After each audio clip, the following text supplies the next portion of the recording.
Hello and welcome back to all of you. एक बार फिर आप सभी का स्वागत है आपके अपने डिजिटल प्लेटफॉर्म पर। तो सेकंड ग्रेड का करंट अफेयर हम कवर कर ही रहे थे।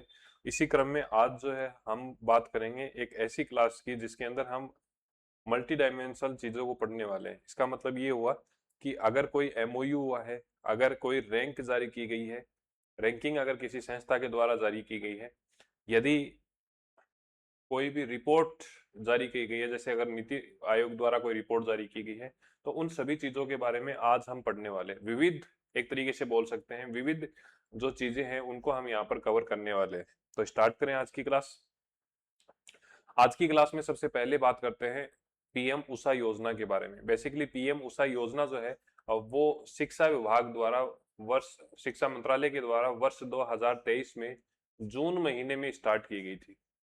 और अब हाल फिलहाल में मई महीने में, मई 2026 में इसकी एक रैंकिंग जारी की गई है। और रैंकिंग के अंदर राजस्थान जो है, राजस्थान ने टॉप 5 राज्यों के अंदर अपना स्थान बनाया है। तो राजस्थान की जो रैंकिंग है वो टॉप 5 स्टेट के अंदर शामिल की गई है। ये आपको ध्यान रखना है। पीएम उषा योजना जो है इसकी फुल फॉर्म क्या है? प्रधानमंत्री उच्चतर शिक्षा अभियान। ठीक है, राजस्थान की रैंकिंग कौन सी है? तो राजस्थान की इसमें रैंकिंग 5वीं है। नेक्स्ट, ओबीएमएस, जिसे हम बोलते हैं ऑनलाइन बुकिंग मैनेजमेंट सिस्टम।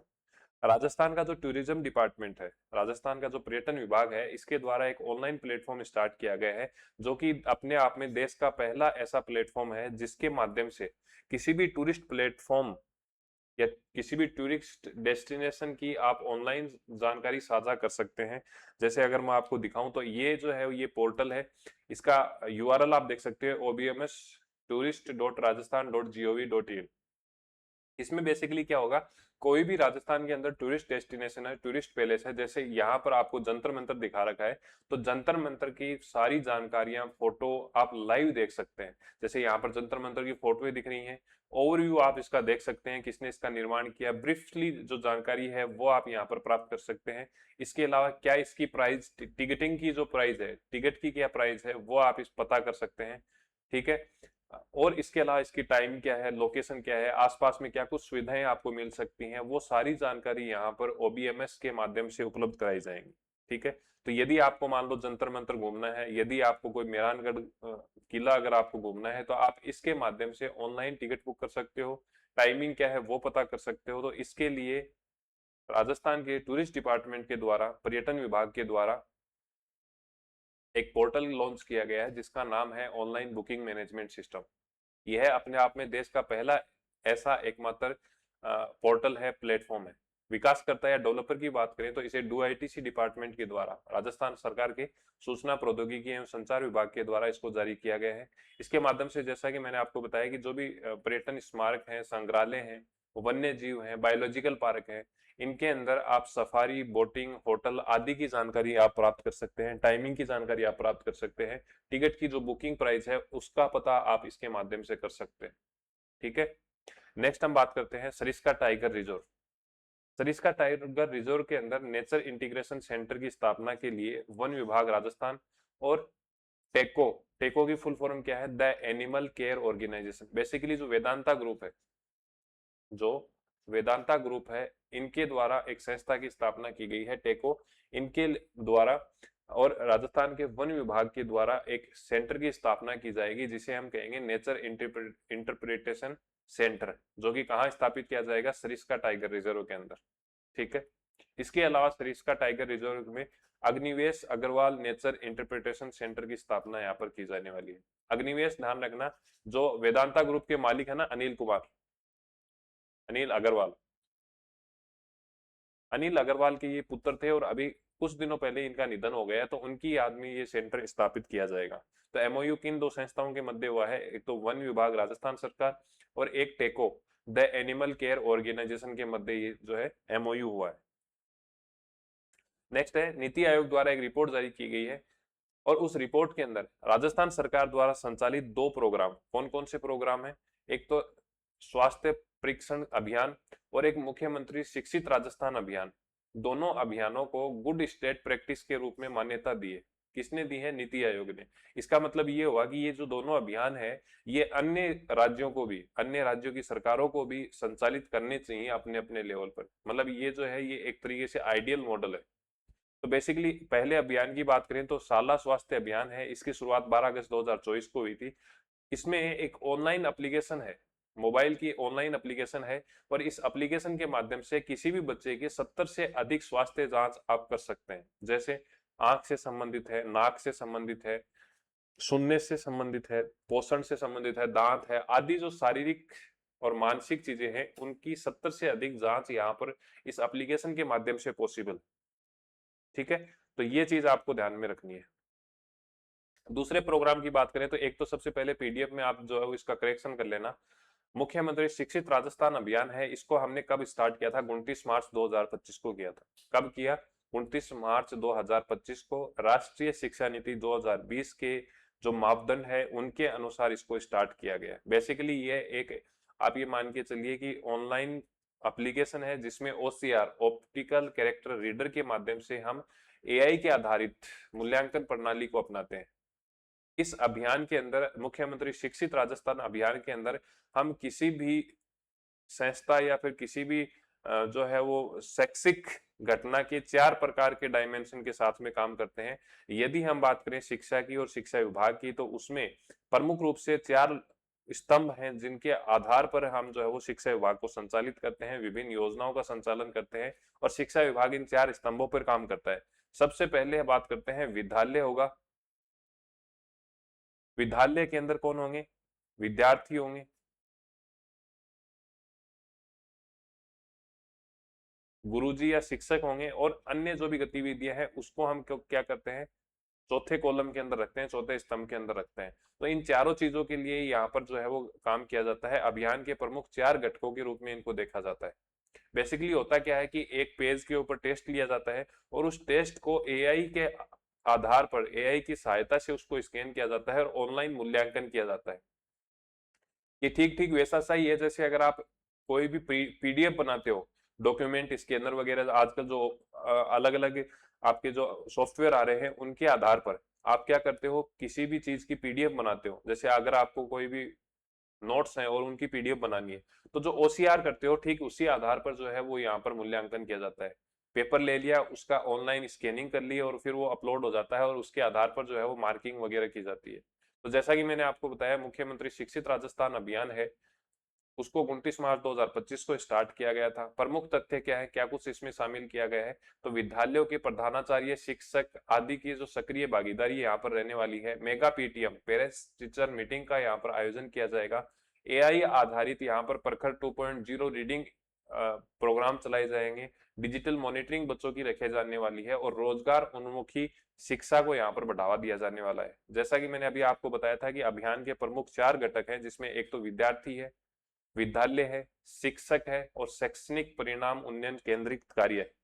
इन 4 घटकों के आधार पर इस कार्यक्रम का संचालन किया जाता है। तो जैसा कि मैंने आपको बताया है, नीति आयोग के द्वारा 2 प्रोग्राम, एक तो स्वास्थ्य परीक्षण अभियान और मुख्यमंत्री शिक्षित राजस्थान अभियान, इनको गुड स्टेट प्रैक्टिस का दर्जा दिया गया है। मतलब प्रत्येक स्टेट, प्रत्येक राज्य के द्वारा ऐसे प्रोग्राम का संचालन किया जाना चाहिए। नेक्स्ट, वापस से नीति आयोग द्वारा एक रिपोर्ट जारी की गई है जिसका जो टाइटल है वो है school education system in India. Basically इसमें स्कूल को जो एजुकेशन सिस्टम है उसके बारे में रिपोर्ट जारी की गई है। कौन से राज्य द्वारा क्या कुछ प्रयास किए जाते हैं स्कूली शिक्षा को बढ़ावा देने के लिए, और उसी क्रम के अंदर कक्षा 1 से लेकर 12 तक की जो इंटीग्रेटेड शिक्षा है इसके लिए रैंकिंग जारी की गई है। और इस रैंकिंग में राजस्थान का कौन सा स्थान है? प्रथम स्थान। इंटीग्रेटेड एजुकेशन या एकीकृत शिक्षा का मतलब ये है कि कोई एक स्कूल है और एक ही परिसर के अंदर ये स्कूल संचालित की जा रही है। यहाँ पर कोई बच्चा कक्षा 1 में अगर एडमिशन लेता है, कौन सी कक्षा में? यदि कक्षा 1 में एडमिशन लेता है तो वो कक्षा 12 तक यहाँ पर पढ़ सकता है। मतलब एक ही परिसर में, एक ही विद्यालय के अंदर कक्षा 1 से लेकर 12 तक की क्लासें चल रही हो, उसे हम क्या बोलते हैं? इंटीग्रेटेड एजुकेशन बोलते हैं। अक्सर आपने देखा होगा प्राइमरी स्कूल चलती है, मतलब कक्षा 1 से 5 तक चलती है, कक्षा 1 से 8 तक चलती हैं, 10 तक चलती हैं, और कक्षा 1 से 12 तक की स्कूल भी होती है। तो राजस्थान के अंदर ऐसी स्कूलें मतलब कक्षा 1 से 12 तक वाली जो इंटीग्रेटेड एजुकेशन वाली स्कूल्स हैं वो सबसे ज्यादा है, और इसमें राजस्थान ने प्रथम स्थान प्राप्त किया है। ठीक है, बात करें पूरे देश में, तो पूरे देश के अंदर लगभग 27,889 मतलब राजस्थान के अंदर जो है वो पूरे देश की लगभग 35% जो है वो इंटीग्रेटेड स्कूल यहाँ पर है, और इनकी संख्या की बात करें तो 27,889 अकेले कहाँ है, राजस्थान के अंदर है। नेक्स्ट है, केंद्रीय मंत्री अर्जुन राम मेघवाल के द्वारा बीकानेर के अंदर कैरियर काउंसलिंग वैन का उद्घाटन किया गया है। इसका संचालन निर्विकल्प फाउंडेशन के द्वारा किया जाएगा, बीकाजी ग्रुप के सहयोग से इसका संचालन किया जा रहा है। बेसिकली इसके अंदर 36 सरकारी स्कूलों के अंदर विद्यार्थियों को कैरियर काउंसलिंग की जाएगी। उनको ये बताया जाएगा कि भैया अगर आप साइंस लेते हो तो आप कौन कौन से क्षेत्र के अंदर रोजगार प्राप्त कर सकते हो, यदि आप कॉमर्स लेते हो तो कौन से क्षेत्र के लिए आपको कैरियर के कौन कौन से विकल्प आपके पास में रहेंगे। इस प्रकार की कैरियर काउंसलिंग से संबंधित जो भी सूचनाएं हैं वो यहाँ पर इस कैरियर काउंसलिंग वैन के माध्यम से उपलब्ध कराई जाएंगी। संचालन कौन करने वाला है, तो निर्विकल्प फाउंडेशन के द्वारा इसका संचालन किया जाएगा। अभियान के तहत कैरियर सेतु ऐप का भी उपयोग यहाँ पर किया जाने वाला है, मतलब जो मॉनिटरिंग वगैरह होगी वो कैरियर सेतु ऐप के माध्यम से होने वाली। नेक्स्ट आपका है वाधवानी एआई, एक प्लेटफॉर्म है, ऑनलाइन प्लेटफॉर्म है। इसने राजस्थान सरकार के कृषि विभाग के साथ में एमओयू किया है। क्या एमओयू किया है कि भैया 2026 से लेकर आगामी जो भी 3 साल होंगे उनके अंदर राजस्थान सरकार को फ्री टेक्नोलॉजी हम उपलब्ध करवाने वाले हैं। टेक्नोलॉजी पार्टनर के रूप में 3 वर्ष तक इन्होंने यहाँ पर एग्रीमेंट किया है। प्लेटफॉर्म का क्या नाम है, वाधवानी एआई। ठीक है, आ गई बात समझ में। अब होगा क्या कि ये जो 3 साल का एग्रीमेंट रखा है इसमें ये बिना किसी वित्तीय सहायता के हमें जो है बिना किसी वित्तीय सहयोग के हमें सहायता उपलब्ध करवाएंगे। पहले भी वाधवानी एआई है, इन्होंने एआई आधारित टूल हमें बनाकर दिए हैं, जिसमें सबसे पहली बात करें तो एग्रीवाणी है। बेसिकली जो एग्रीवाणी है ये मौसम, फसल और योजनाओं से संबंधित तुरंत जानकारी जो है वो आपको उपलब्ध कराती है। इसमें हिंदी, इंग्लिश के अलावा अन्य जो स्थानीय भाषाएं हैं उनका सपोर्ट भी आपको मिलता है। ठीक है, फिर सेकंड आपका टूल है क्रॉप्स। क्रॉप्स जो है वो बेसिकली फसलों के अंदर लगने वाले कीट और रोग और बीमारियों के बारे में निगरानी करता है और पहचान हेतु सहायता करता है। मतलब अगर आपके बाजरे की खेती हो रही है, अगर बाजरे में कोई कीड़ा लगा हुआ है, बाजरे के अंदर कोई बीमारी लगी हुई है, तो ऐसी कंडीशन में आप इसके अंदर फोटो खींचो क्रॉप्स के अंदर, और फिर वो आपको ये बता देगा कि भैया इसमें ये रोग लगा हुआ है, ये कीड़ा लगा हुआ है, और आप इसका इस तरीके से निदान कर सकते हैं। नेक्स्ट आपका प्लेटफॉर्म है soybean grain analyser. Soybean grain analyser जो है ये सोयाबीन के जो खेत होते हैं उन खेतों के अंदर जैसे ही आप फोटो खींचोगे तो आपको एक तो फसल की गुणवत्ता के बारे में बता देगा, उसमें क्या कुछ और आप बेहतर कर सकते हो वो चीजें भी आपको इसके माध्यम से बताई जाएंगी। फिर लास्ट हमारा एग्री एआई कलेक्ट। बेसिकली ये फील्ड के अंदर मतलब खेतों के अंदर एक्टिविटी मॉनिटरिंग करता है और डाटाबेस को लाइव रिकॉर्ड करने का काम करता है। मतलब किस खेत में कौन से फसल की बुआई हुई है, कितने दिनों के अंदर उसकी कटाई हुई है, ये सारा डाटाबेस उसमें जो है वो स्टोर किया जा सकता है ऑन फील्ड। ठीक है, ये आपका सेमीकंडक्टर वाला है, ये हम नीतियों के अंदर पढ़ लेंगे। नेक्स्ट आपका है कृष्णा रोबोट। जयपुर की एक रोबोटिक्स कंपनी है क्लब फेस्ट, इसके द्वारा एक कृष्णा रोबोट का निर्माण किया गया है। बेसिकली ये क्या करता है, जो ड्रोन होते हैं ना उन ड्रोन को लेजर लाइट के माध्यम से नष्ट करने का काम करता है। तो नाम क्या है, कृष्णा रोबोट है, किस कंपनी के द्वारा बनाया गया है, तो जयपुर की रोबोटिक्स कंपनी है क्लब फर्स्ट, इस कंपनी के द्वारा इसका निर्माण किया गया है। नेक्स्ट आपका है वज्र नेत्र ड्रोन। वज्र नेत्र ड्रोन जो है वो आईआईटी जम्मू के द्वारा बनाया गया है। आईआईटी जम्मू के स्टूडेंट हैं और उनके द्वारा बनाया गया है, परंतु इस टीम के अंदर आईआईटी जम्मू के जो छात्र हैं उनकी एक टीम थी, उसने वज्र नेत्र बनाया है। इसका उद्देश्य क्या था कि भाई तकनीकी कौशल से रक्षा क्षेत्र को और मजबूत किया जाए। और इस टीम के अंदर रावत भाटा के एमटेक के छात्र हैं श्री विश, ये भी पार्टिसिपेट इस टीम में कर रहे हैं। तो वज्र नेत्र ड्रोन है, आईआईटी जम्मू की टीम के द्वारा किया गया है, राजस्थान के एक छात्र भी इसमें शामिल है। फिर है national crime record bureau, NCRB. Basically ये क्या करता है, देश प्रदेश के अंदर जितने भी कानून उल्लंघन होते हैं, अपराध होते हैं, उनका रिकॉर्ड रखने का काम करता है। और अभी हाल फिलहाल के अंदर मई महीने के अंदर इन्होंने 2024 के डाटा को रिलीज किया है। इसमें आपके लिए ध्यान रखने वाली बात क्या है कि महिलाओं से संबंधित जो अपराध है वो 12.2% दर्ज हुए हैं अकेले राजस्थान के अंदर। तो सबसे ज्यादा महिला से संबंधित अपराध कहां पर हो रहे हैं? राजस्थान के अंदर हो रहे हैं। और इसके साथ साथ में देश के अंदर 19 प्रमुख महानगर हैं और उन महानगरों में प्रति लाख जनसंख्या के आधार पर जयपुर के अंदर सबसे ज्यादा अपराध हो रहे हैं। तो महानगर में सबसे ज्यादा अपराध कहां पर है? जयपुर के अंदर है। और अगर हम बात करें आपके महिलाओं से संबंधित अपराध की, तो वो सबसे ज्यादा कहां पर है? राजस्थान के अंदर। नेक्स्ट है, दो तीन चीजें और ध्यान रख लेना है। एक तो आपका बुजुर्गों से संबंधित सबसे ज्यादा अपराध मध्य प्रदेश में होते हैं, और बच्चों से संबंधित सबसे ज्यादा अपराध जो है वो महाराष्ट्र में होते हैं। आपको ये ध्यान रखना है, एनसीआरबी ने ये सबसे ज्यादा वाले जो डाटा रिलीज किए हैं, मतलब ये जो रिपोर्ट रिलीज की है वो कौन से वर्ष की है? 2024 की। तो 2024 की एनसीआरबी के द्वारा अपराध रिपोर्ट जारी की गई है, जिसमें महिलाओं से संबंधित सबसे ज्यादा अपराध राजस्थान से हो रहे हैं, बच्चों से संबंधित सबसे ज्यादा अपराध महाराष्ट्र में हो रहे हैं, और बुजुर्गों से संबंधित सबसे ज्यादा अपराध मध्य प्रदेश के अंदर हो रहे हैं। ठीक है, चलें आगे। नेक्स्ट, ये क्वेश्चन जो है वो आरपीएससी के द्वारा पूछा गया है भाई, क्वेश्चन आस्क्ड बाई आरपीएससी, क्योंकि इसकी जो घोषणा है वो आपकी राजस्थान बजट 2026-27 के अंदर हुई थी। घोषणा इसकी कहां पर हुई है? बजट 2026-27 के अंदर। बेसिकली जो है वो राज्य सरकार के द्वारा ये प्रयास किया गया है कि जो वैदेशिक भाषाएं हैं, कौन कौन सी भाषाएं? फ्रेंच है, जर्मन है, स्पेनिश है, जापानी है और दक्षिणी कोरियन भाषा है। इन भाषाओं को और अधिक बढ़ावा देने के लिए और इनमें रोजगार उत्पन्न करने के लिए राज्य सरकार द्वारा English and foreign language university Hyderabad के साथ में एमओयू किया गया है। और इसकी घोषणा कब की गई थी? बजट 2026-27 में की गई थी। तो ये जो ऐतिहासिक एमओयू है ये कहां पर आयोजित किया गया है, मतलब इसके लिए समारोह कहां पर आयोजित किया गया? बिड़ला ऑडिटोरियम जयपुर के अंदर। वही मैंने आपको बताया कि 5 भाषाओं के लिए यहाँ पर प्रशिक्षण दिया जाएगा, और एक अंतरराष्ट्रीय स्तर का स्किल इंडिया इंटरनेशनल सेंटर की स्थापना भी जयपुर के अंदर की जाने वाली है। ठीक है, याद रख लोगे इतना। चलें आगे। नेक्स्ट है बिल्ड विद एआई वर्कशॉप। ये गूगल इंडिया की सहायता से आर्केड जयपुर के द्वारा आयोजित किया गया है। तो मुख्य आयोजनकर्ता कौन है? आर्केड है, और सहयोगी संस्था कौन सी है? Google India.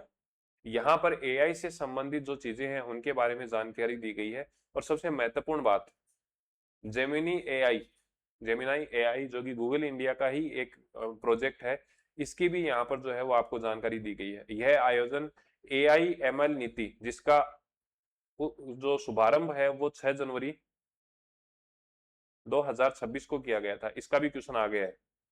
तो ध्यान रखना है कि बिल्ड विद एआई वर्कशॉप है, इसका आयोजन आर्केड के माध्यम से गूगल इंडिया के सहयोग से जयपुर के अंदर आयोजित किया गया है एआई एमएल नीति के तहत। अभय चैटबॉट, अभय की फुल फॉर्म देख ले सबसे पहले। Artificial intelligence best helpful assistant for you, मतलब एक आर्टिफिशियल इंटेलिजेंस कृत्रिम बुद्धिमत्ता पर आधारित चैटबॉट होगा, जो कि CBI central bureau of India investigation, central bureau of investigation, केंद्रीय जांच एजेंसी के द्वारा जारी किया गया है, डेवलप किया गया है। बेसिकली ये जो प्लेटफॉर्म है, जो चैटबॉट है, जो कि आर्टिफिशियल इंटेलिजेंस पर आधारित है, ये काम क्या करने वाला है कि कई कई बार डिजिटल अरेस्ट हो जाता है। तो डिजिटल अरेस्ट वाली कंडीशन के अंदर और जो ऑनलाइन स्कैम होते हैं उनके लिए आप क्या कर सकते हो? तुरंत रिपोर्ट दायर कर सकते हो। भाई मान लो आपको डिजिटल अरेस्ट कर दिया है, आपको जैसे ही पता चलता है तो आप कैसे उसकी ऑनलाइन जो है वो शिकायत कर सकते हो। एक तो आप थाने में जाके कर सकते हो, एक ऑनलाइन माध्यम से कर सकते हो। उसे और आसान बनाने के लिए एआई चैटबॉट बनाई गई है। बेसिकली ये दो नंबर दे रखे हैं यहाँ पर। जैसे ही आप व्हाट्सअप करते हो और व्हाट्सअप करने के बाद में अपनी जो भी जानकारी यहाँ पर आवश्यक है वो जानकारी देते हो, तो उसके बाद में आपकी रिपोर्ट जो है वो दर्ज कर ली जाएगी। अब ये रिपोर्ट जो है वो हिंदी भाषा के अंदर, अंग्रेजी भाषा के अंदर और अन्य जो रीजनल लैंग्वेज है उनके अंदर आप अपनी दर्ज करवा सकते हो। ठीक है, नेक्स्ट आपका है टेल 14C, व्हाट्सएप चैटबॉट है। लॉन्च इसको गृह मंत्रालय द्वारा मई 2026 में किया गया। चैटबॉट नंबर आपके व्हाट्सएप के ये हैं।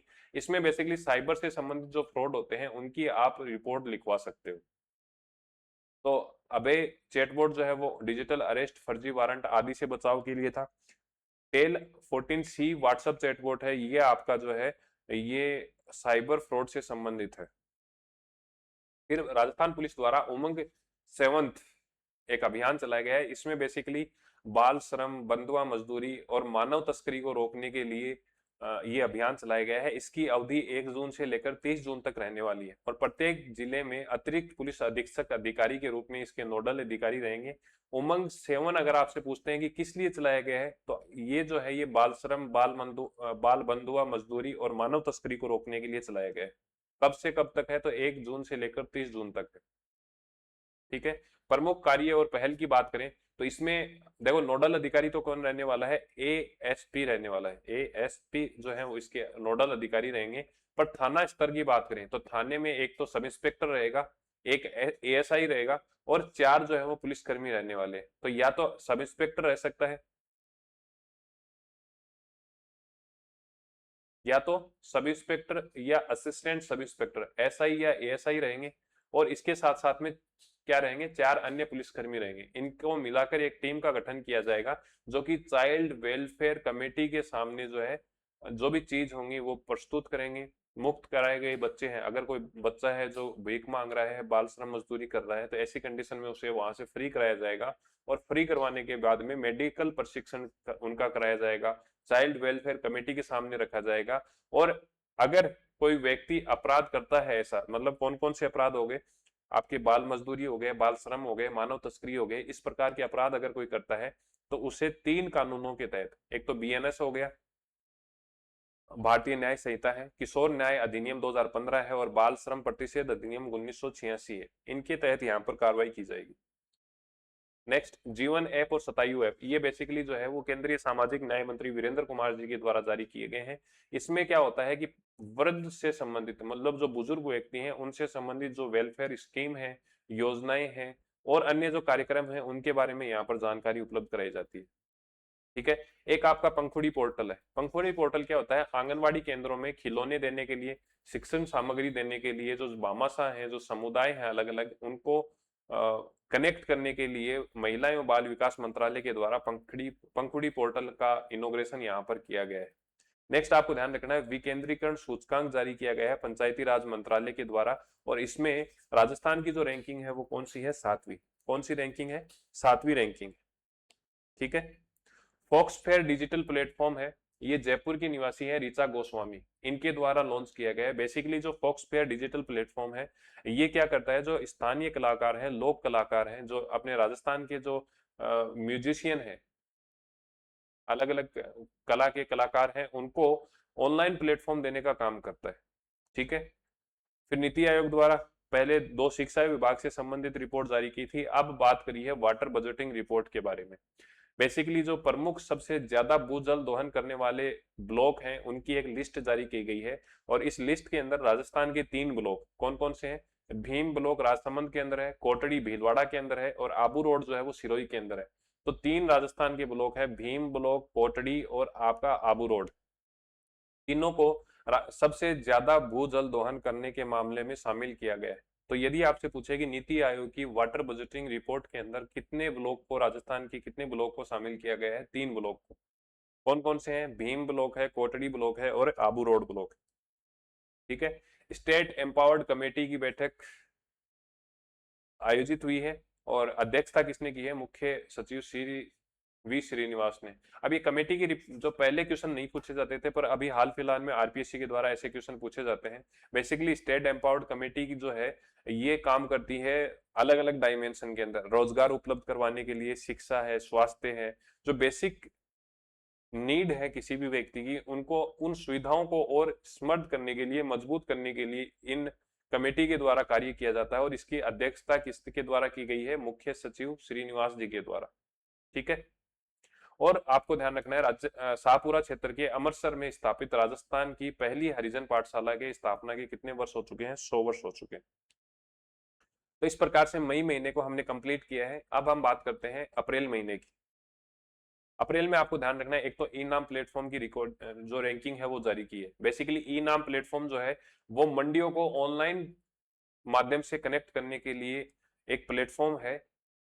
इसकी शुरुआत 2016 के अंदर की गई थी। यहां पर 3 प्रकार की रैंकिंग जारी की गई है।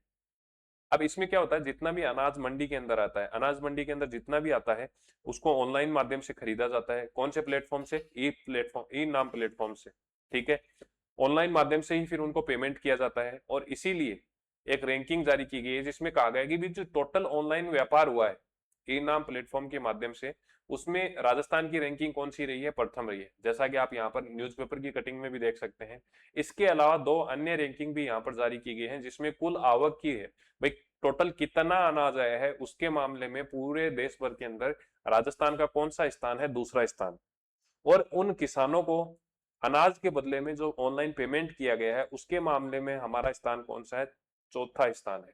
तो टोटल कृषि व्यापार में हमारा प्रथम है, कुल आवक के अंदर हमारा दूसरा है और ऑनलाइन पेमेंट के अंदर हमारा चौथा स्थान है। ठीक है, ये मैंने आपको बता ही दिया कि भाई इसका जो स्थापना है वो 14 अप्रैल 2016 को किया गया था। नोडल एजेंसी की बात करें तो लघु किसान कृषि व्यवसाय संघ जो है इस नोडल एजेंसी के रूप में काम करता है ई नाम प्लेटफॉर्म के लिए। नेक्स्ट आपका है इंडिया जस्टिस रिपोर्ट जारी की गई है उपभोक्ताओं के लिए और इसमें 11 अलग अलग डायमेंशन के आधार पर इस रिपोर्ट को जारी किया गया है कि भाई उपभोक्ता को कैसे संरक्षित किया जाता है, कहां सबसे कम फ्रॉड होते हैं, कहां सबसे जल्दी उपभोक्ताओं को न्याय दिलाने के लिए कार्रवाई की जाती है। ऐसे अलग अलग 11 प्रमुख स्तंभ है और इसके आधार पर इंडिया जस्टिस रिपोर्ट जारी की गई है और इसमें बड़े राज्यों के अंदर सबसे शीर्ष स्थान आंध्र प्रदेश का है, दूसरा स्थान एमपी का है और तीसरा स्थान किसका है? राजस्थान का। तो बड़े राज्यों के अंदर राजस्थान का कौन सा स्थान है? तीसरा। शीर्ष स्थान किसका है? आंध्र प्रदेश का है। छोटे राज्यों की श्रेणी में बात करें तो शीर्ष स्थान किसका है? मेघालय का है। किसका है? मेघालय का। नेक्स्ट आपका है आत्मनिर्भर भारत के तहत बिट्स पिलानी और भारतीय सेना की सप्त शक्ति कमांड के अंदर दोनों के मध्य जो है वो नवाचारों को लेकर स्वदेशी टेक्निक को और डेवलप करने के लिए एक एमओयू किया गया है। तो अगर आपसे पूछे कि आत्मनिर्भर भारत के तहत भारतीय सेना की सप्त शक्ति कमांड के द्वारा किस संस्था के साथ में एमओयू किया गया है, तो आपको ध्यान रखना है बिट्स पिलानी के साथ में। दूसरा एमओयू हम देखेंगे कि एमएनआईटी, कौन कौन सी संस्थान है? एमएनआईटी है, इसके अलावा ISHRAE, इसकी फुल फॉर्म है Indian society of heating refrigerator and air conditioning engineer, जिसे हम बोलते हैं इसरो। इसके साथ इन दोनों के द्वारा टेक्नोलॉजी के और अधिक उन्नतीकरण के लिए, डेवलपमेंट करने के लिए एमओयू किया गया है। तो ये एमओयू आपको किस प्रकार से पूछे जा सकते हैं? भाई संस्था का नाम पूछ लिया जाएगा। ठीक है, जैसे मैंने आपको अभी बताया कि आत्मनिर्भर भारत के लिए सब शक्ति कमांड के द्वारा किस संस्था के साथ में एमओयू किया गया है, तो बिट्स पिलानी के साथ। ठीक है, फिर आपको ध्यान रखना है पीएम कुसुम योजना 2019 में इसे एक प्रोजेक्ट के रूप में स्टार्ट किया था और राजस्थान की बात करें तो राजस्थान में इससे सबसे ज्यादा बेनिफिट मिला है। अभी हाल फिलहाल में चर्चा में क्यों नहीं? क्योंकि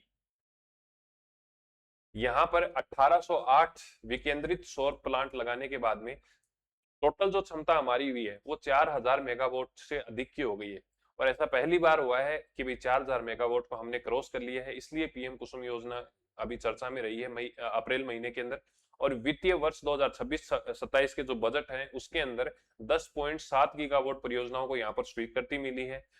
अगर बात करें पीएम कुसुम योजना की तो इसमें बेसिकली जो है वो 3 कंपोनेंट में काम करता है, कंपोनेंट ए, कंपोनेंट बी और कंपोनेंट सी। ठीक है, इसकी हाल फिलहाल में आर्थिक समीक्षा के अंदर एक रैंकिंग जारी की गई थी, वो भी हम साथ में कवर करेंगे। अक्टूबर 2026 तक हम क्या करने वाले हैं? 6700 मेगावाट उत्पादन क्षमता का लक्ष्य निर्धारित कर चुके हैं। कंपोनेंट ए की बात करें तो कंपोनेंट ए के अंदर अप्रैल 2026 तक, अप्रैल 2021 में प्रथम प्लांट का स्थापना हुई थी कंपोनेंट ए में। और भारत के अंदर राजस्थान की जो रैंकिंग है कंपोनेंट ए कुसुम योजना के तहत प्रथम रैंकिंग है। कंपोनेंट बी की बात करें तो इसमें प्रथम प्लांट नवंबर 2023 के अंदर लगा था और इसमें भारत की जो रैंकिंग है वो तीसरे स्थान पर है। और ये जो आपकी जानकारी है ये कहां पर दी गई है? आर्थिक समीक्षा में, इको सर्वे के अंदर ये जो है वो आपकी जानकारी दी गई है। इसके अलावा आपको ध्यान रखना है कंपोनेंट सी की, ये कंपोनेंट सी है, सॉरी यहाँ पर बी नहीं है, सी है, ये आप उसमें भी सर्च कर लेना, सही कर लेना पीडीएफ के अंदर। तो कंपोनेंट सी जो है इसके अंदर आपको ध्यान रखना है कि भैया डेकला गांव में,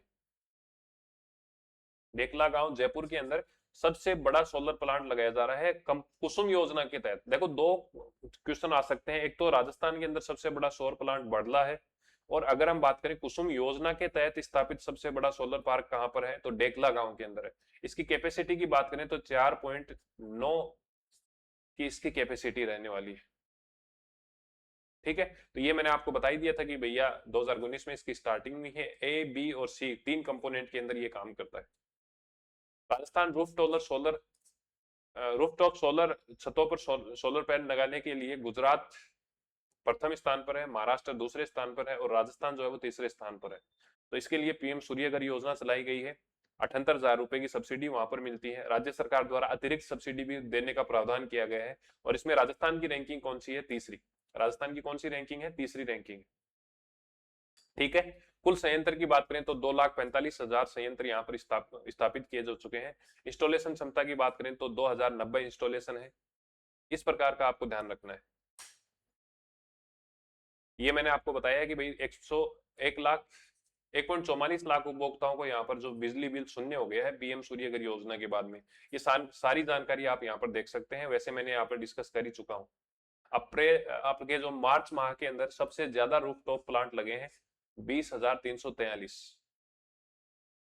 नेक्स्ट आपका है चक्षु पोर्टल। बेसिकली जो है वो चक्षु पोर्टल भारत सरकार के द्वारा संचार साथी एप्लीकेशन के साथ में अलाइन किया गया है। इसमें होगा क्या कि यदि अगर कोई व्यक्ति स्कैम करता है, ऑनलाइन फ्रॉड करता है और उसका अगर पता चल जाता है, तो ये चक्षु पोर्टल है, इसके माध्यम से उसके फोन को ही ब्लॉक कर दिया जाएगा।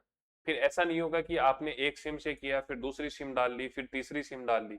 अब जो है वो फोन ही डेड हो जाएगा। और ये किस आधार पर होगा? IMEI नंबर के आधार पर। और ये किस पोर्टल के माध्यम से होगा? चक्षु पोर्टल के माध्यम से। ठीक है, ये मैंने आपको बता दिया। IMEI नंबर के आधार पर इस फोन को ही, जो फोन आपका सेल फोन है उसको ही जो है वो ब्लैकलिस्ट कर लिया जाएगा। फिर है पिंक गार्ड हाईटेक सुरक्षा ऐप। बेसिकली ये जो ऐप है ये पर्यटक जितने भी आते हैं जयपुर के अंदर उनके लिए जयपुर पुलिस द्वारा चलाया गया है। 24/7 काम करेगी। होगा क्या है, जितने भी टूरिस्ट पैलेस हैं, जैसे आमेर है, जैसे हवा महल है, जंतर मंतर है, तो ये जो जयपुर के अंदर टूरिस्ट पैलेस है वहां पर इसके QR स्कैनर लगाए जाएंगे। जो QR स्कैनर है वो लगा दिए जाएंगे। अब कोई भी टूरिस्ट जिसको सहायता चाहिए पुलिस से संबंधित, जिसको सहायता चाहिए, कोई हॉस्पिटल है उसके बारे में जानकारी लेनी है, आसपास के ट्रैफिक रूट के बारे में जानकारी लेनी है, तो ये सारी की सारी जानकारियां पिंक गार्ड हाईटेक सुरक्षा एप्लीकेशन के माध्यम से उपलब्ध कराई जाएंगी। ठीक है, तो ये चीज ध्यान रखना है। जैसे ही अगर कोई मान लो पुलिस के अंदर जाकर कोई शिकायत करता है, मान लो किसी अमेरिका का कोई आदमी आया और उसके साथ में यहाँ पर अभद्रता हुई है, तो वो यहाँ पर शिकायत कर सकता है और उस शिकायत का एक यूनिक ID जनरेशन होगा और उसे ऑनलाइन माध्यम से भी देखा जा सकता है। ठीक है, नए आपराधिक कानून है, कौन कौन से हैं? भारतीय नागरिक सुरक्षा, एक तो भारतीय न्याय संहिता है, एक भारतीय नागरिक सुरक्षा संहिता है, और एक भारतीय साक्ष्य अधिनियम है। ये तीनों जो नए कानून जारी किए गए हैं, इनके क्रियान्वयन में पूरे देश भर के अंदर राजस्थान का कौन सा स्थान है? पहला स्थान है। फिर राजस्थान की दूसरी अमृत भारत एक्सप्रेस चलाई गई है जोधपुर से लेकर मऊ तक। अगर आपसे पूछे कि भाई पहली कहां पर थी, तो जयपुर के खातीपुरा से बिहार तक है। ठीक है, फिर आपको ध्यान रखना है पंचायत विकास उन्नति सूचकांक 2.0 जारी किया गया है, जिसमें राजस्थान का स्थान 15वां है। और अगर राजस्थान के अंदर की बात करें तो सबसे शीर्ष स्थान जिस पंचायत ने प्राप्त किया है वो है करोला जालोर। तो उन्नति सूचकांक 2.0 के अंदर राजस्थान का स्थान 15वां है। स्कोर की बात करें तो 77.89 स्थान यहाँ पर रहा है। और जालोर की करोला पंचायत ने यहाँ पर इसमें शीर्ष स्थान प्राप्त किया है। राज्यों की बात करें तो त्रिपुरा, केरल और ओडिशा, इन्होंने प्रथम, द्वितीय और तृतीय स्थान प्राप्त किया है। नेक्स्ट आपका है डिजिटल गर्ल हब। ये जो मॉडल है ये बेसिकली जो ग्रामीण और अर्ध शहरी जो क्षेत्र है वहां पर युवतियां, युवक जो कि 18 से 29 वर्ष के हैं, उनको एक तो सबसे पहले साक्षर किया जाए, अच्छी शिक्षा दी जाए और उन्हें रोजगार उन्मुखी बनाया जाए, मतलब वो खुद से रोजगार क्रिएट कर सकें, इस प्रकार का उनके बनाया जाए। तो 18 से 29 वर्ष के लगभग 2,000 युवाओं को इस प्रकार के प्रशिक्षण देने के लिए RSLDC जिसे राजस्थान कौशल एंड आजीविका विकास निगम के नाम से जानते हैं, और यूनिसेफ इंडिया के मध्य MOU किया गया है। ठीक है। राजस्थान में नगरीय निकायों की वित्तीय शक्तियों को बढ़ाने के लिए जुईकर प्रतीक चंद्रशेखर की अध्यक्षता में 5 सदस्यों की एक समिति बनाई गई है। तो अगर आपसे पूछे कि भाई नगरीय निकायों की वित्तीय सीमाओं को शक्तियों को बढ़ाने के लिए किसकी अध्यक्षता के अंदर समिति बनाई गई है, तो जुईकर प्रतीक चंद्रशेखर की अध्यक्षता के अंदर। ठीक है। तो अप्रैल महीने को हम कंप्लीट कर चुके हैं। अब हम बात करते हैं मार्च महीने। मार्च महीने की अगर हम बात करें तो सबसे पहली बात, कृषि भूमि प्रबंधन कार्बन परियोजना के तहत IORA इकोलॉजिक सॉल्यूशन के द्वारा एक MOU किया गया है, और इसके तहत पायलट प्रोजेक्ट के रूप में 3 जगह पर, एक तो बानसूर कोटपुतली, महुआ दौसा और मालपुरा टोंक के अंदर पायलट प्रोजेक्ट चलाया गया है कार्बन क्रेडिट ट्रेडिंग स्कीम 2023 के तहत। याद रख लोगे, राजस्थान के कृषि विभाग ने राज्य में कृषि भूमि प्रबंधन कार्बन परियोजना को शुरू करने के लिए, कौन सी परियोजना, कृषि भूमि प्रबंधन कार्बन परियोजना है, इसको शुरू करने के लिए इकोलॉजिक सॉल्यूशन के साथ में एक MOU किया है। 3 जगह पर प्रोजेक्ट चलाया जाएगा पायलट प्रोजेक्ट के तौर पर, बानसूर कोटपुतली, महुआ दौसा और मालपुरा टोंक के अंदर।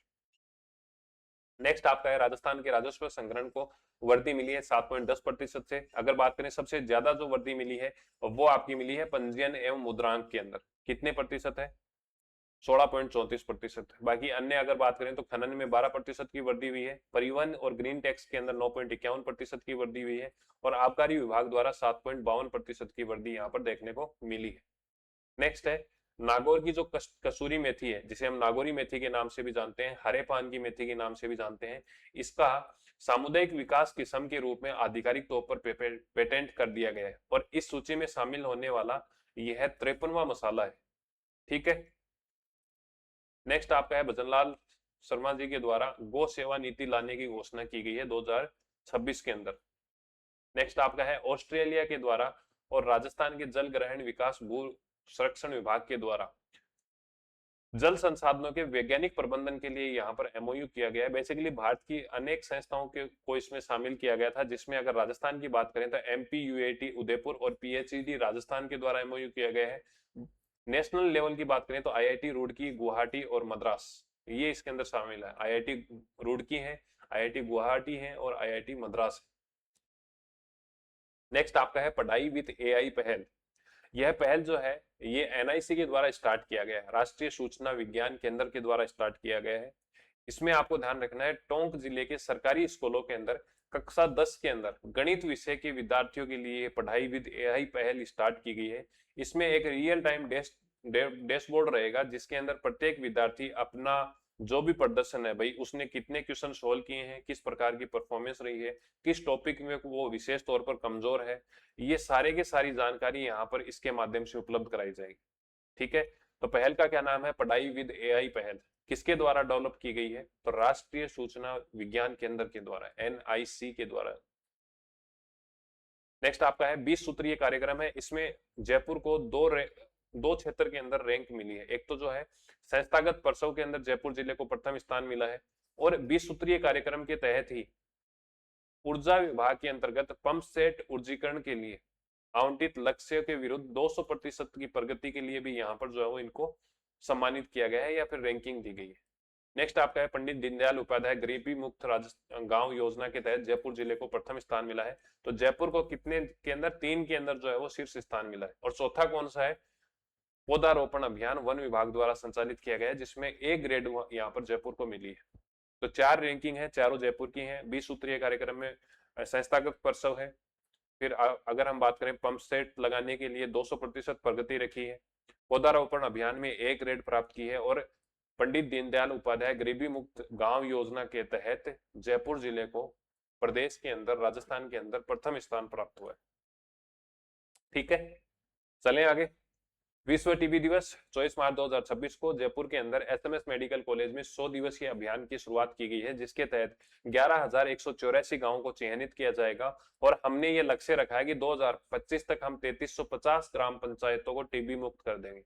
मैंने अभी आपको बताया था कि मलेरिया अभियान मैंने बताया ना कि मलेरिया जो है, मलेरिया के लिए जून माह को मलेरिया मुक्त अभियान चलाने के लिए चयनित किया गया है और इसमें मलेरिया उन्मूलन के लिए भारत सरकार के द्वारा कौन सा टारगेट रखा है? तो वर्ष 2030 तक हमने टारगेट रखा था कि मलेरिया से मुक्त हो जाएंगे हम बिल्कुल। उसी प्रकार से 2025 के लिए टीबी का लक्ष्य रखा है कि 3350 राजस्थान की ग्राम पंचायतों को हम क्या करेंगे, टीबी मुक्त कर देंगे। और इसके साथ साथ में इसे ही जस्ट डबल कर देंगे, मतलब 3300 का 6600 हो गया और 2026 में हम क्या कर देंगे, 3700 ग्राम पंचायतों को क्या करने वाले हैं, टीबी मुक्त करने वाले हैं।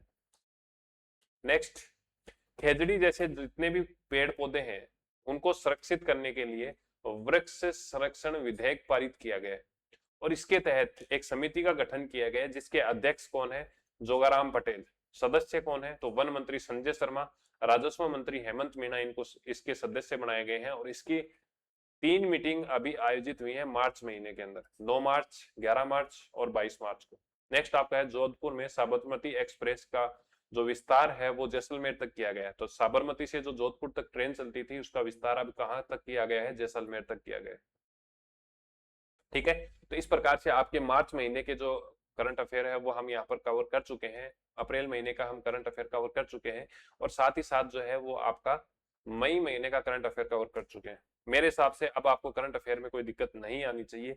ऑल द बेस्ट आपकी एग्जाम के लिए। मुझे इंतजार रहेगा आपकी सिलेक्शन के मैसेज का, मुझे इंतजार रहेगा आपकी एग्जाम वाले दिन का कि भाई सर मजे आ गए पेपर देके। ठीक है, मिलते हैं आगे किसी और सेशन के अंदर, तब तक के लिए धन्यवाद। जय हिंद, जय भारत। Thank you.